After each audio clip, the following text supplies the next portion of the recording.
Hey, what's up, guys? Welcome out to another exciting, riveting, bone-chilling episode of According to Kaz and Queen. And as always, I'm Kaz. And I'm Queen. And this is episode number 31 of this little podcast of ours. We are right in the midst of season 2. Thank you guys for joining us. As always, you know what it is. We are available on all streaming services. You can hear us on Spotify, on Apple Music, Google Podcasts. You can hear us on Amazon Music as well. And you can also hear us on Black with No Chaser. All right? Make sure that you're checking them out. And make sure that you download the Black with No Chaser app. All right? That's the BWNC radio app. Make sure you download it. And you can hear us every Tuesday night at 7 p.m. live and in living color, man. You can join in. You can check us out there. Shouts out to everybody at Black with No Chaser. And, of course, if you're interested in seeing our bright, shiny faces, you know what to do, all right? When I put my finger right here, bam, you know what it is. Make sure that you are subscribing to that YouTube channel right there. Make sure you like, make sure you subscribe, and make sure that you turn on the notifications. And you can not only hear us, but you can also watch us as well. So make sure you subscribe to the page. And, of course, this show is brought to you by the Kundi collection, of which I am wearing right now, okay? Here's a shot of our little Africa design right here. You can get this in t-shirts, in hoodies.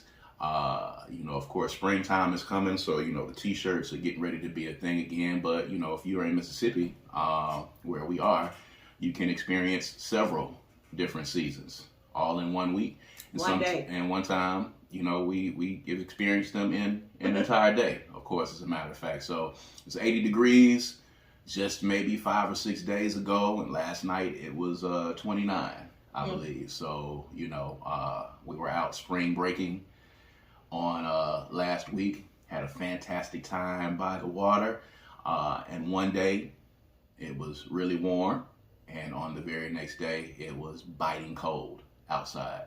So it's crazy, but that's Mississippi weather, and that's what happens. But make sure that you go to www.kundicollective.com. That's www.kundicollective.com. You should see it up on the screen right now. Check out the designs that we have and the t-shirt line that me and my beautiful bride have, man. Make sure you do that, man. And make sure you continue to follow us. We've enjoyed the comments, all of the questions. Make sure you're following us on social media, according to Kaz and Queen on Facebook, and Kaz and Queen on both Instagram and Twitter as well. Whenever I get my wife to agree to doing silly videos, we might actually do TikTok once we learn how to navigate it. If Joe Biden doesn't ban TikTok in the United States, by the way. So we're back as always. If you're listening to us or if you're watching us, you're going to hear the clink, clink, clink. You were a little slow on the draw that time. It's like he was trying to get ready. Let's do it one more time. All right, there you go. There's the clink of the glasses. The wine is back out. Ladies and gentlemen, we've had the time to recuperate properly and hydrate properly. So we are recording now, and we are enjoying some adult beverages here as we get into this discussion. But a lot of stuff going on this week. Of course, we did have a chance to get some rest and restoration. We talk about that a lot on this podcast. It's very important. Just as human beings, that we get a chance to rest and recharge. It was spring break for us here. I know spring break is a little bit different for a lot of people in a lot of different areas of the country, but we got a chance to rest and restore and catch up and recharge our batteries to get through the rest of the spring, maybe making our way into the summer. It was a great time. Got a chance to relax. I think that people, it would be a good idea right here to mention that we often think of restoration and relaxation as, time away to kick it and do things we can't usually do with the kids and things like that. But I want to specifically mention that it is necessary for married people to take time to restore, to reconnect together. It's really easy to get in your own lane and kind of operate there, especially if you're not doing consistent communication and actually setting out date nights and taking time for each other and just kind of evaluating things together. If you're not doing that on a regular basis, then you definitely should be getting away from the norm, just the two of you, because ultimately that's what it boils down to, the two of you. So yes, individual restoration is necessary, individual relaxation, individual reconnection is important, but it is definitely also important when you're married or in a significant relationship. It is also important to reconnect to that person and to give yourself some downtime away from work, especially if you're entrepreneurs. It's really, really easy to get off track. So, I just wanted to point that out because that was really significant for us this weekend. Yeah, it was. And, I was talking about there was a time when, it was very difficult to get me away from my regular routine. Consistency for me and, doing things on a regular basis and having a schedule is very important to me. I'm the more logical of the two of us. She is... The more logical? Yes, I am the more logical. Yeah, I'm the more logical of the two of us. My wife kind of flies by the seat of her pants a little bit. So I think we complement each other in that regard. But, I was always of the belief system that, you put your nose to the grindstone and you keep going and you keep digging and you keep pushing until you reach pay dirt.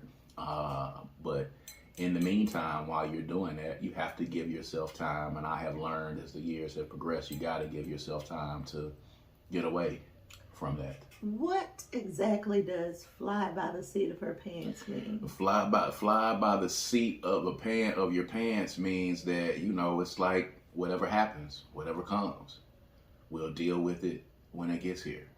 That's kind of your attitude on things, not to stress too much. If it happens, it happens.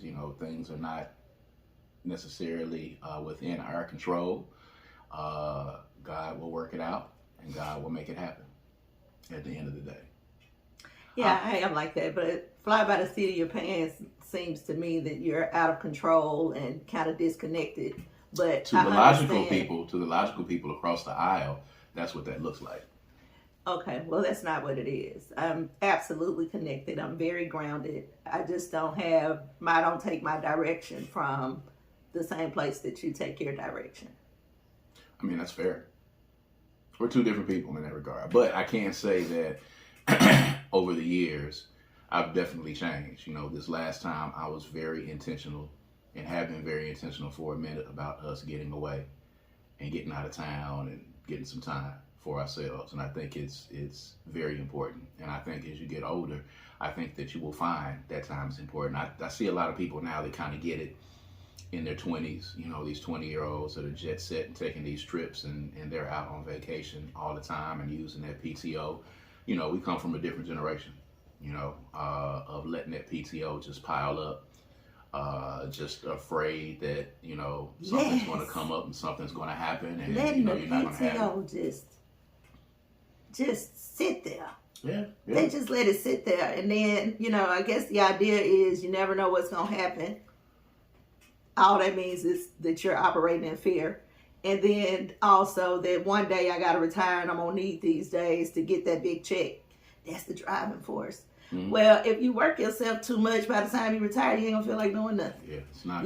And like in the case of the health department that I came from, there was talk at one time that the retirement system wasn't even, appears it's going to be gone. Mm-hmm. So who knows what the future holds, putting things off when you can be living instead of just existing. I don't know. I just choose to spend every day like it's the last, that's just me. Just my thing. Yeah.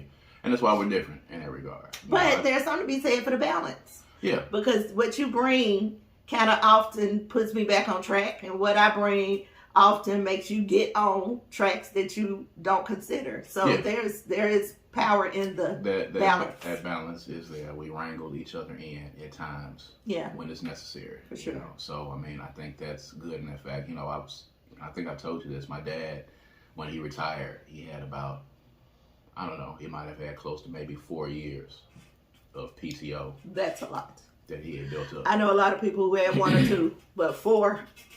Yeah, my God. Did he ever miss work? My dad only only missed work when he was just physically unable to go. Like, he had to be physically unable to go. If he was able to walk in, and this is before, of course, this day and age of, people being germaphobes. Of course, this was decades before COVID, and people kind of being mindful of this. But if he was able to get up, and if he was able to dress himself and walk out and drive to work, he would go, even if he wasn't feeling well, even if he had flu-like symptoms, even if he had a runny nose, cold, cough, body aches, he would go to work. Did he enjoy his job?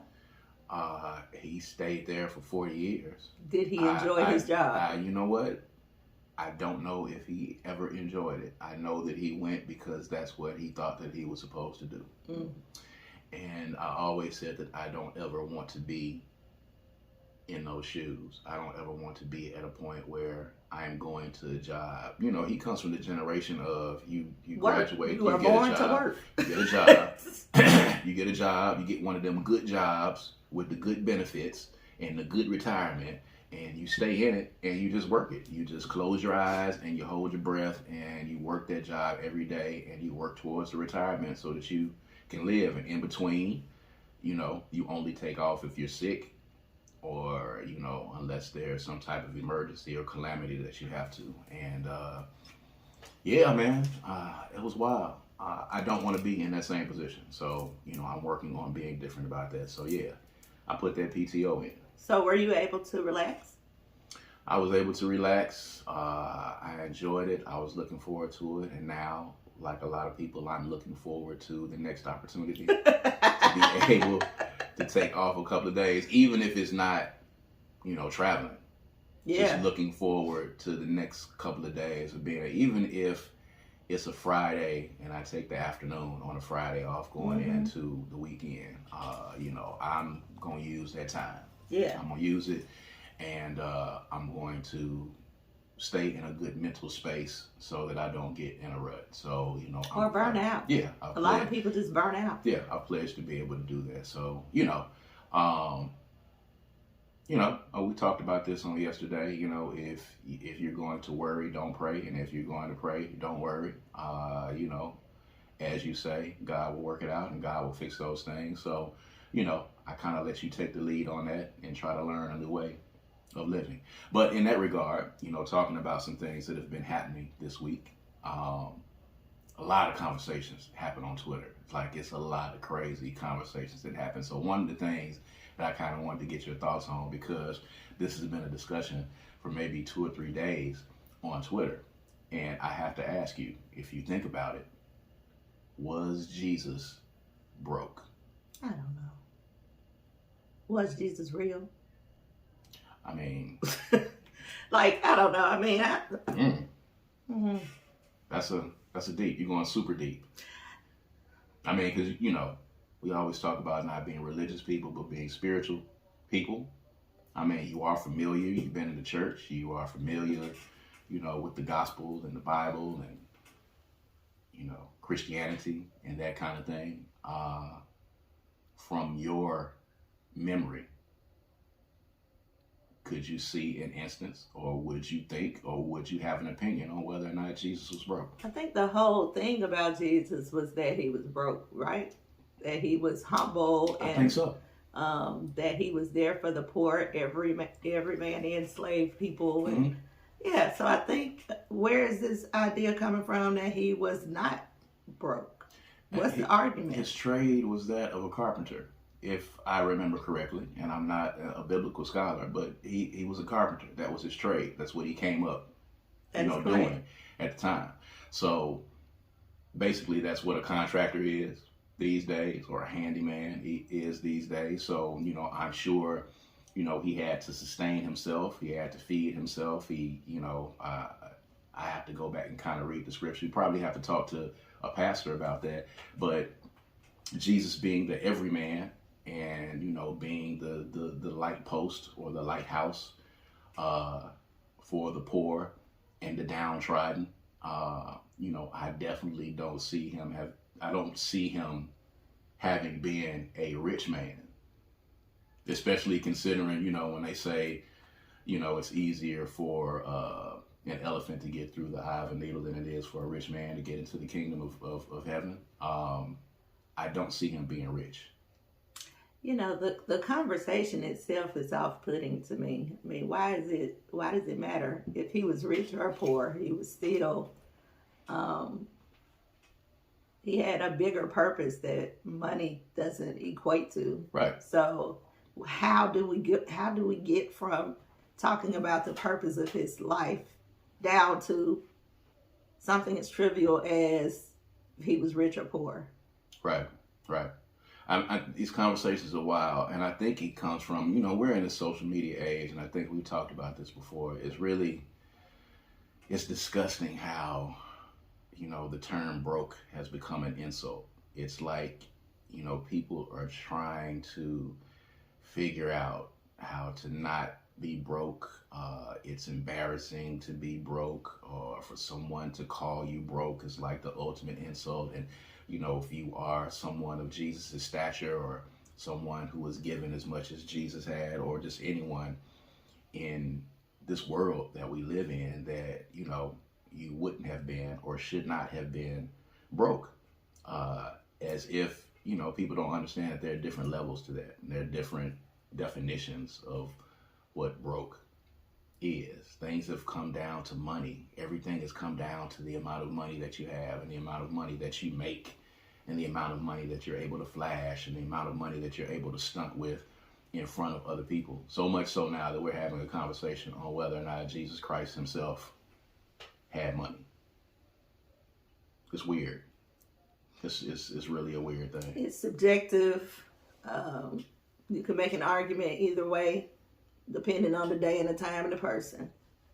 And it, to me, has no significance at all to what Jesus Christ's purpose was. And I can't, in good faith, even indulge in the conversation. It's disrespectful. And I'm not even a Christian, but it's still disrespectful.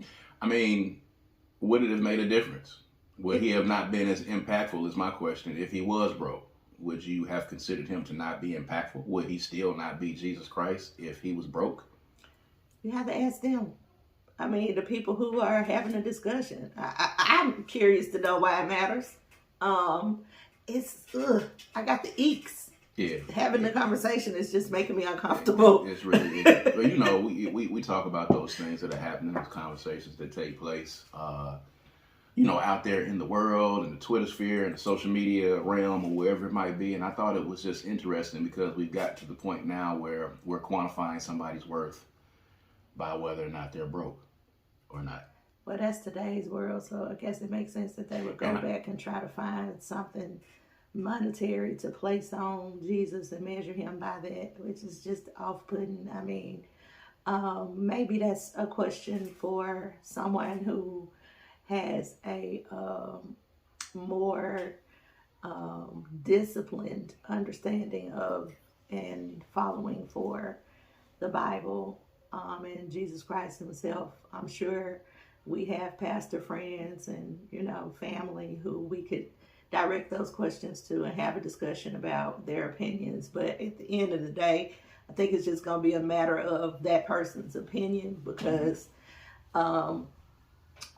it's just going to be subjective at the end of the day. Because it can lead to a conversation, and I would not be surprised if it's happening now, if it happens eventually at some point. So if you want to know whether or not was Jesus broke, now will the question to come up, was Martin Luther King broke? Was Malcolm X broke? They expect them to be broke. They black. So the first thing they're going to say is, yeah, they was broke. Regardless of what they have done as it relates to history, as it relates to being some of the great people that have walked this earth. And then the things that they look for to measure the amount of money somebody has, Martin Luther King and Malcolm X didn't. They weren't draped in jewelry and driving around in fancy cars. So I'm sure they would assume they was broke too, but. And does that make their impact less than what it was historically. In fact, if they were broke, it makes it better because they have to work harder and they have the same challenges that normal, regular, everyday people have. Mm-hmm. So I believe, just like I say all the time, that you can't lead me to righteousness if you ain't never been wrong. So it's the same thing. Like, I expect if you're able to contribute to my life that you've been through what I'm going through. Mm-hmm. So even a rich man, I mean, not all of them, but most of them started poor. A lot of them, not most, but a lot of them started poor. Right. So it would be safe to say that if you wanted to have a savior, that savior would know and understand the living of people who are not rich. Right. And I think, too, it leads to the conversation, and you and I have had this conversation. You are the daughter of Howard Spencer, the creator and the founder of the Black and Proud School here in Jackson, Mississippi. And those activists that worked tirelessly during the Civil Rights era, and those people that have worked as activists and that have worked as politicos in whatever country, in whatever area that it is. And the fact that a lot of those folks, not purposely, but, did their work and tried to make those changes in their communities with the understanding that it was not going to bring them earthly riches. Yeah, the work was their payment. The reward was seeing people live better lives and seeing people be better, which is what I'd like to think that Jesus and Gandhi and Mother Teresa and all the other people who we hold in that regard, what their lives were about, So it's just really tainted to have a conversation. It taints what we believe as humans. And it kind of cuts into the humility of these people. They have to operate in a sense of humility for us to be able to believe in them and their existence. So to say that Jesus was rich or Malcolm or Medgar, and we know where Medgar lived, so he wasn't rich. Yeah. So, it's I don't know, it's a tough thing. I mean, people, it's uncomfortable. It's just not a good, it's tough, and I get it, because these are conversations that are brought forth by the younger generation. Most of these conversations that I see, these are some of these, new, 25, 26-year-olds who are trying to, getting into the world and, asking these questions and being inquisitive and being curious, or doing things because they simply want to try to get engagement on their pages, whether or not they mean it or not. But I think it's incumbent upon us when it gets to these stages to be able to, to offer some clarity in these regards, because if we're going to be raising a generation of Black kids who, decide that activism is not going to be their thing because they might have to end up being broke and not having any money and not being able to stunt, then where does that leave us? Well, I think it's a little different today because activists are getting paid today. They get, compensation or something. They get something. And I'm sure Malcolm and Martin probably got something. I'm sure my dad got something. But the purpose was not to get rich. The purpose was to get me there, get my gas money, get my hotel room so I can get there and spread this good news. Not I'm coming up. I'm gonna become a public speaker so I can. That's gonna be how I make my money. Get paid, be famous. Yeah. It was just, it's different, and I think it just comes from this next generation. These people, the people that they see who they idolize, look rich. That don't necessarily mean they are rich, but they look rich, and they spout all this rhetoric about how their lives are so much better because they have this money and this energy and that energy. And so these are the people that they're idolizing, where in our day we were looking up to Martin Luther King and Malcolm X and you know what I'm saying, those kind of people. So it's just different, and it's tough. It's going to be tough for them. But the world is changing. Like, it's changing. In 30 years, it's going to be a whole bunch of idiots walking around here. Like, nobody's going to be reading anything or studying anything for themselves. Everything is just gone. And it's all because of social media. Yeah. and dare I say, the downfall of a civilization, might be charged to social media. Absolutely. It's crazy, and I fear, just as we're talking about this new generation, I fear that we're raising a generation of black kids that are going to be so out of touch and so separate from their history, and learning the correct history, and learning about the struggle, learning about how we got there, learning about what it means to be black in this country. We're getting to a point where we're going to be at a generation that's so disconnected from that it's going to be to our detriment in the long term. We see that happening now with Republicans and conservatives, co-opting the word woke and using the word woke as an insult now, and something to mean something negative now. Critical race theory, all the things that are happening in schools right now, particularly the conversation, just to segue. We were watching the latest episode of Abbott Elementary, one of our favorite shows, by the way, that we watched. And this week they had a very interesting conversation, and it started a lot of conversations going forward about charter schools. And even within our family, we have seen literature and we've gotten information about it. And I think you and I had just a cursory conversation about, at the very least, exploring it and looking at the options as, it relates to educating our child, because we've got a 13-year-old. And watching, that episode of Abbott Elementary and the issues and the questions that it raised is, charter schools versus public schools, and the indoctrination that can happen if your kids are going into public schools, and especially with our daughter being in a school district that has been much maligned, of course, I think unfairly. But I see charter schools as another means of just trying to separate black kids from their culture and from history.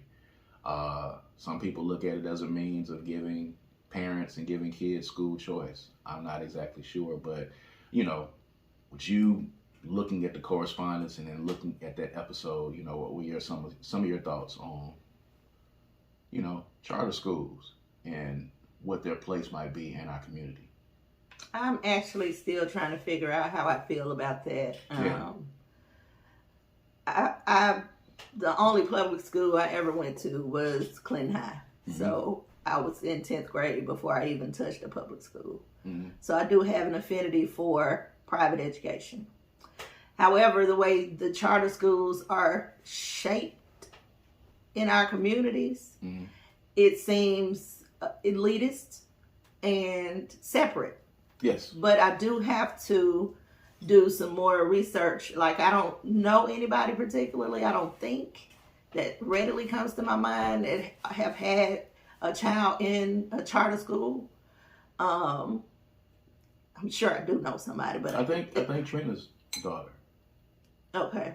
Well, I haven't had a conversation with her about her experience. Mm-hmm. But I do believe that she went that route because of some trouble that she was having with the school. Mm-hmm. I don't think it was just, I want my child to go to a charter school. Right. And then if that's the case, and that's what you're doing is the best thing for your child, then who are we to make a judgment about that? True. But to do it because you think they are better in some fashion than public school as far as getting your child an education, like I need to see some documentation or some proof of that. Right. Because ultimately what it depends on is the educators in the school. Mm-hmm. Because as long as if my child had the teachers that were at Abbott Elementary, she would be there. I wouldn't move her. They care about them kids. Right. They care about the education. So that's really all I need is for you to care about my child getting what you're trying to teach them. Some kids have trouble with bullying in the school, not doing anything, and thusly they have to get them out and get them to a safe environment where they can learn. So, it's a case by case type of situation for me. Mm-hmm. I think. I'm all for parents' rights. Parents should be able to send their kids wherever they want to send them. I think the idea of having particular districts in a city, I think, is outdated.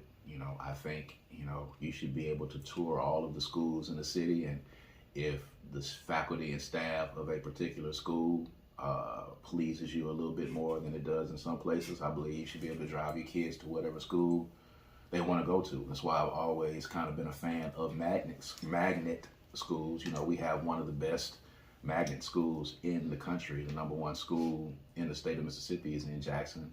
Shouts out to Obama Magnet School. I know people that teach there. I know the principal at Obama Magnet School, and they have great students. They have a lot of parental involvement.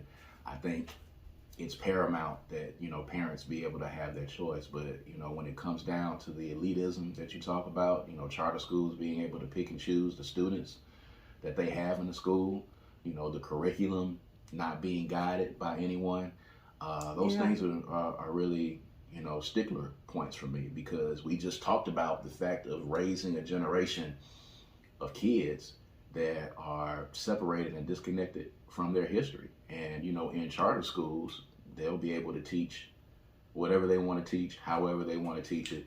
And, you maybe know, we should start a charter school then.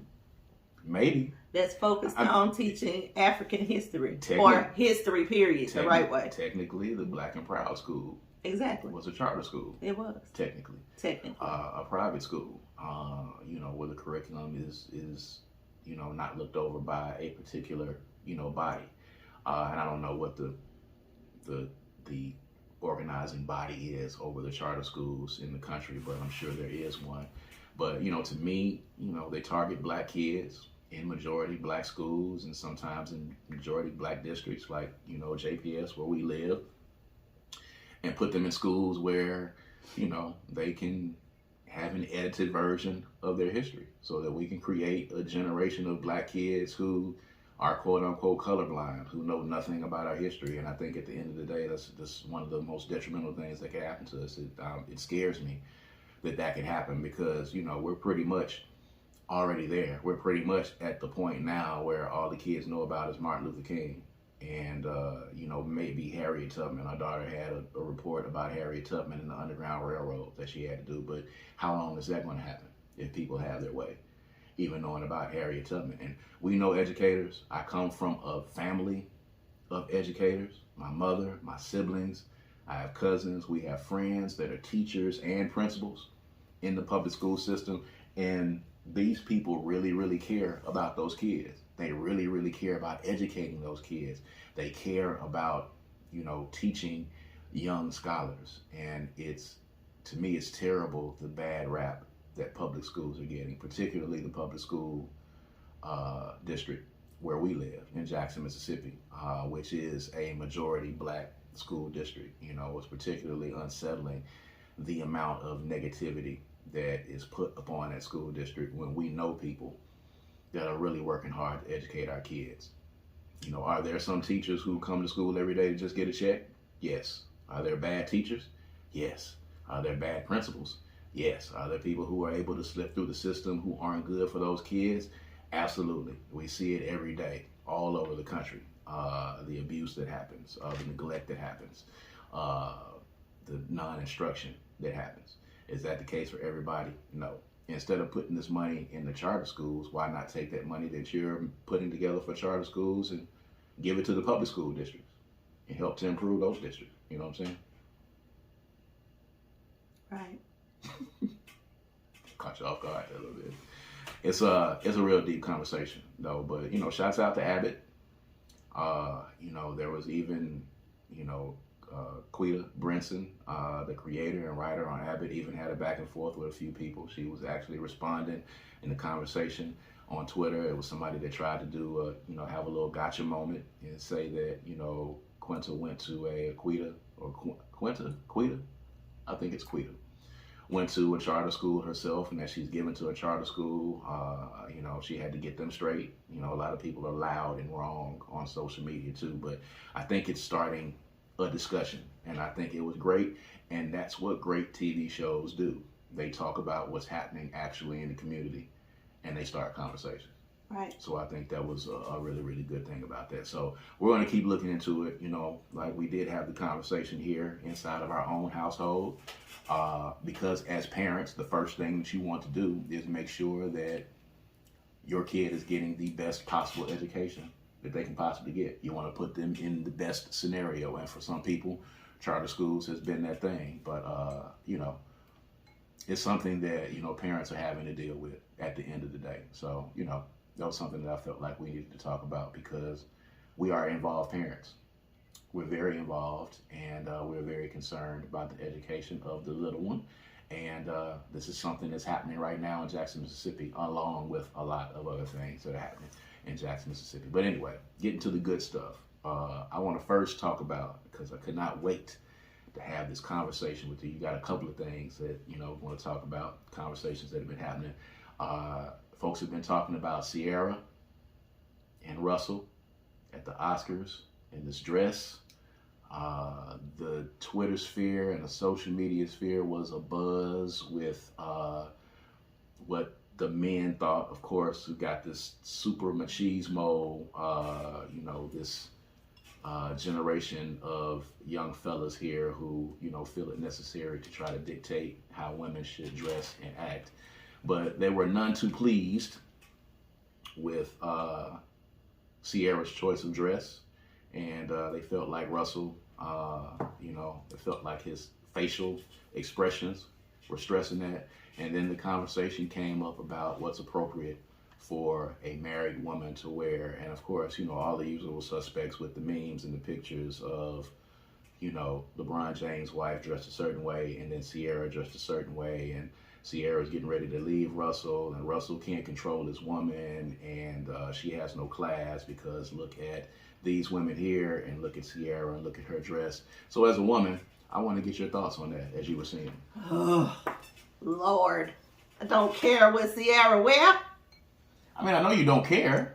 I mean, I'm just saying, I just really feel like people need to mind their own business. If Russell doesn't have a problem with what she's wearing, and she was dressing this way for as long as she's been Ciara. That's how he got her.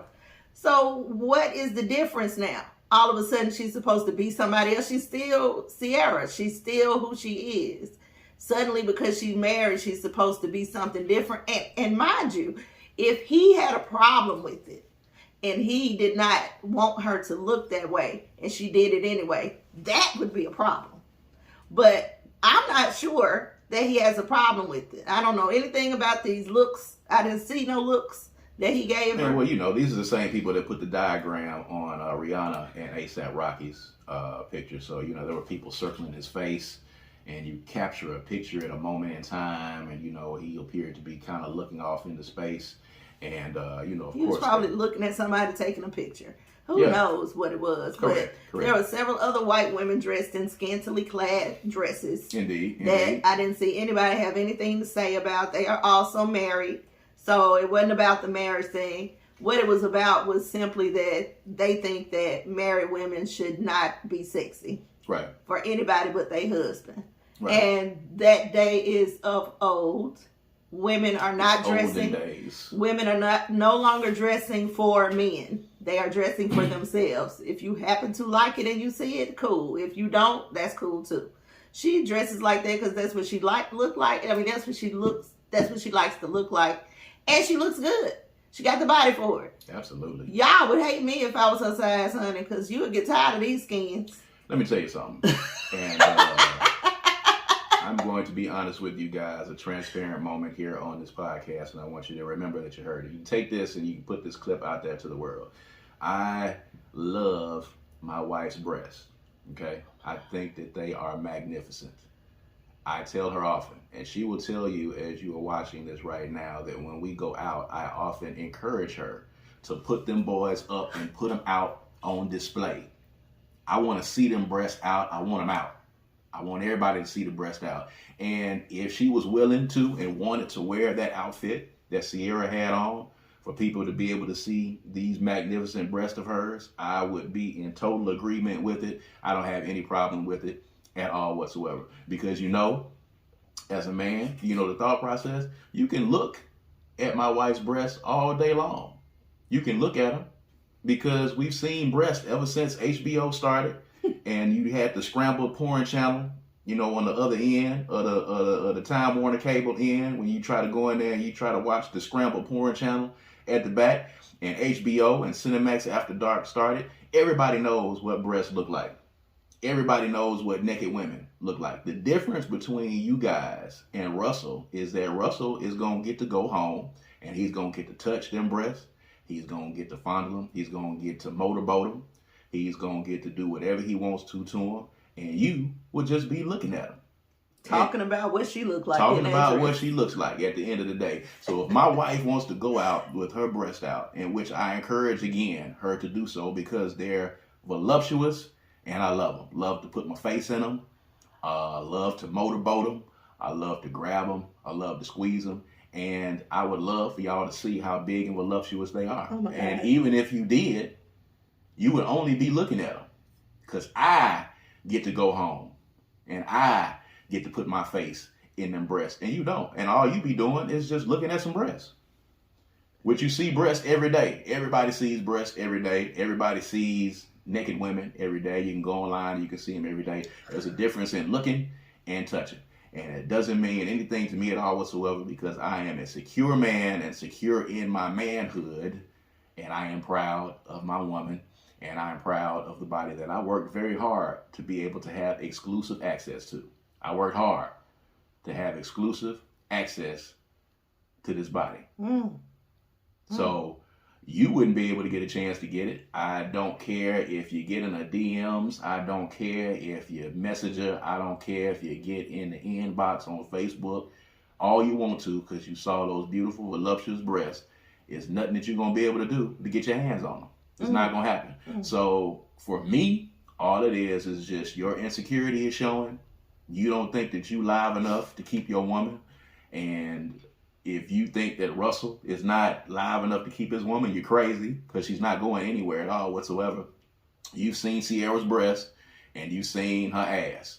Whoop-de-doo. Whoop-de-doo. You've seen Ciara's breast and that doesn't mean anything at all whatsoever. You guys are coming out here with this idea that I want a woman who no other man has ever seen her breast, seen her naked. They're chaste, almost, virgins, pure as the driven snow. And you done gone out here and you done slung it all over town and gave it to everybody, but you want your wife to be untouched. Let me tell you something, and I'm going to be perfectly honest with you. In most cases, the women that you are dating, somebody is already done hit it and they tired of it by the time you get there, okay? My wife had a history before I married her. I had a history before she married me. And there are people on both our ends that are absolutely, positively don't want no more of either parts of it whatsoever. Okay? They done and they finished and then had enough of it and they are done with it. And that's it. Because that's not what this is about at the end of the day. People have seen your wife's breasts. Whoever is listening to this right now, people have seen your wife's breasts already. And they've seen her naked. Okay? And they already know what it looks like and they done with it and they tired of it. And you have it now. So you enjoy it. You enjoy it. So at the end of the day, if your wife has a body and has the confidence to be able to do it, you should have the security enough to be able to let your wife go out and dress however it is that she wants to dress at the end of the day. Because if we go out, every time we go out, and she would tell you, I want her to put that bra on that's going to have, I want them things almost falling out.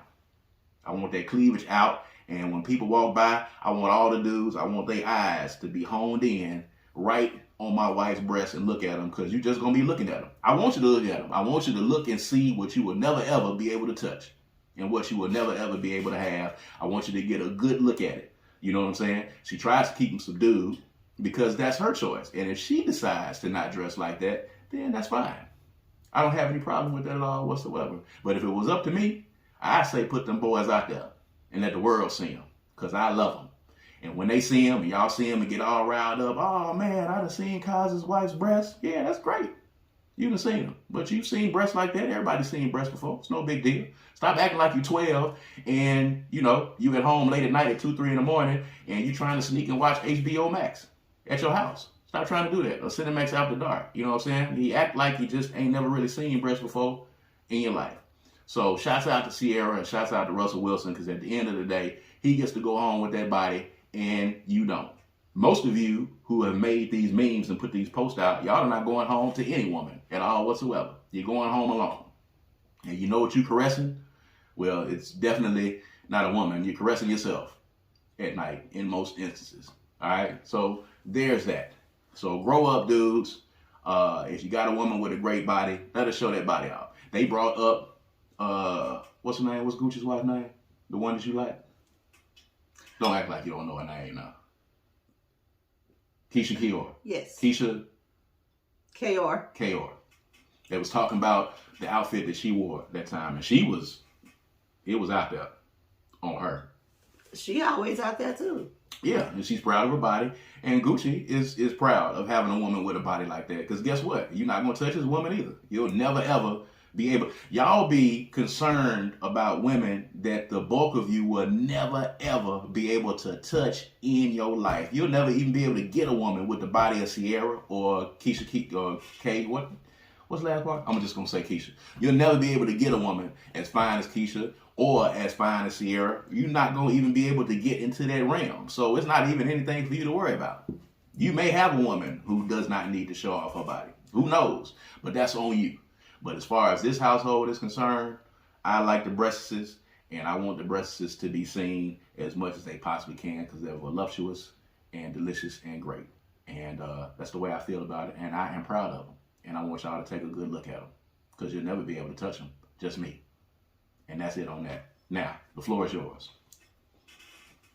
You can have the floor. Baby, the floor is over and done. There's nothing on the floor. As a woman, I was just giving you the man's perspective. But as a woman. I mean, I already said what I had to say. That was it? Yeah, that's it. I think people need to mind their own business. In a nutshell. That's it. Stay out of married folks' business. That's it. In a nutshell. If that's it. At the end of the day. Because your opinion don't really do anything to anybody about anything. So you plastering it so people can be engaged with you on social media. It's not really doing anything. That's it. It's not serving any purpose at all, except maybe nurturing your ego a little bit. That's it. Speaking of which, speaking about marriage, one other thing that I wanted to get into real quick before we get out of here, there was a meme, a pic of Ashanti that was up. Ashanti is single and has no kids. And of course, the usual suspects, another, super machismo fuckboy, made another meme about being 40 with no kids isn't a flex. And, we had the conversation about, women who have reached a certain age who are single and don't have any kids. And apparently people seem to think that everyone has the same life aspirations when in fact they don't. A, who says she's doing it for a flex? True. B, what make you think this woman is not cool not being married? Who says she ever wants to be married? Right. Who says she ever wants to have kids? Right. This idea that women are born to marry and breed children is ancient. Ridiculous. It does not exist anymore. It's terrible. Like that, ultimately we all want love. But love does not have to equal marriage and children anymore. Correct. And there are plenty of women, and not all of them so traumatized that they can't do it. They literally choose a different kind of life than the one your mom chose and your grandmother chose and your great-grandmother chose and your wife chose and your sister chose. People are able to choose whatever they want to choose. Correct. I see Ashanti as being someone who she looks like she's pleasantly happy with her life. She doesn't look like she's hurting for anything. She body banging. She's looking good everywhere she go. She doesn't look depressed. She doesn't look lonely. She doesn't look like any of that to me. I mean, of course, none of us are inside her house or living her life with her. Correct. But I just think the idea that she's missing something or that something is wrong with her because she's 42 and don't have kids is ridiculous. Plus, people are having children and getting married later than before too. So for a good reason. She could be 50 and have her first kid. Like, that's happening. As long as you got the tolerance level, which mind you, I don't advise it, but as long as you got the tolerance level for kids and the energy, and you're in good condition, because your body gonna take a hit that it wouldn't have taken if you were 21 having a baby. But people are having babies later in life. Stop putting limitations on people that you actually own yourself. That's your shit. Stop putting it on other people. She gets the right to choose whatever she wants to do. And if she has chosen, if she is like not married because nobody wants to marry her, that's her own stuff to work out. Right. It's not up to us to make a judgment about her or to give advisement to other women based on what they see for Ashanti. Other women's lives are theirs, just like hers is hers. Right. And who said it was a flex for you to be married and have kids? Why is that a flex? I mean, the flex should be you being able to do whatever it is that you want to do with your life. Correct. That's the flex. Now, I don't think Ashanti has made a definitive statement about not wanting to be married or not having kids. I think, Tracy Ellis Ross, I think, has had articles done on the fact that she's still single and doesn't have any kids, and she says that is what she wants. And there are a lot of people. She hadn't always said it, though. She had? No. Okay. Well, she's saying it now, I guess. But at the end of the day, there are a lot of people who have stated that they don't want kids. And I can honestly understand why you would say that. If you are of a certain age and you can see what's happening out here in the world and seeing how things have changed and the cost of living and all those things, I think it's a very wise decision in a lot of instances if you are, even a married couple, to actually sit down and have the conversation about whether or not you want to have kids or not. This is just not the goal of everyone. It is not what everyone aspires to do. And again, like you said, you're putting, those conditions on other people's lives, conditions that you have set for yourselves. I tell you all the time that I went to school with a lot of young ladies who had this quote unquote life plan about, I'm going to be married at a certain age and I'm going to have kids by a certain age and I'm going to be making this amount of money at a certain age. And I just laugh at that because you're not in control really of any of that, really at the end of the day. Even as much as you might be in control of what your career can be, you still don't have full control over what that salary is going to be. You don't have control over whether or not a man is going to court you and you're going to find a suitor who's going to marry you. And then at that point, you don't even know if you're even able to have kids at that point, even if you do want them. So, people are just trying to find ways to, again, dictate to women what it is that they should be doing at the end of the day. And this society has just become it reeks of patriarchy these days for these people who try to tell these women what it is that they're supposed to do. Ashanti is,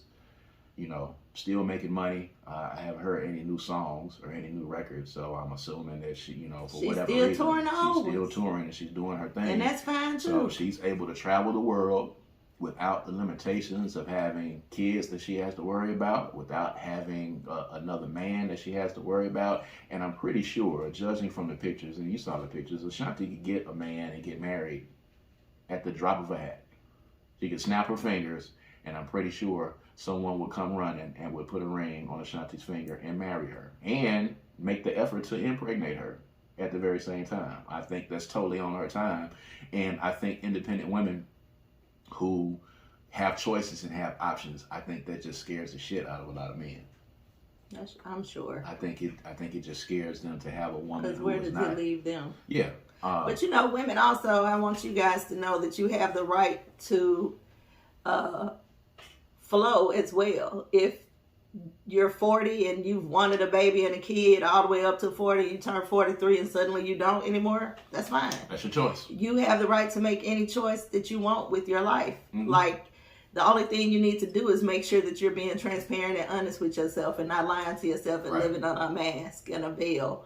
Just be honest with yourself about what you want. If you want kids, you want them. That doesn't necessarily mean you're going to get them. But if you want them, you want them. If you don't want them, that's fine. You don't have to want kids. Perfectly fine. Life can be whatever you make it, whatever you want it to be. Mm-hmm. So, because that pressure comes, men put that pressure on women to want what they tell them we want. No, you don't. You decide what you want, not mama, not pastor, not daddy, not boyfriend, sister, cousin, brother.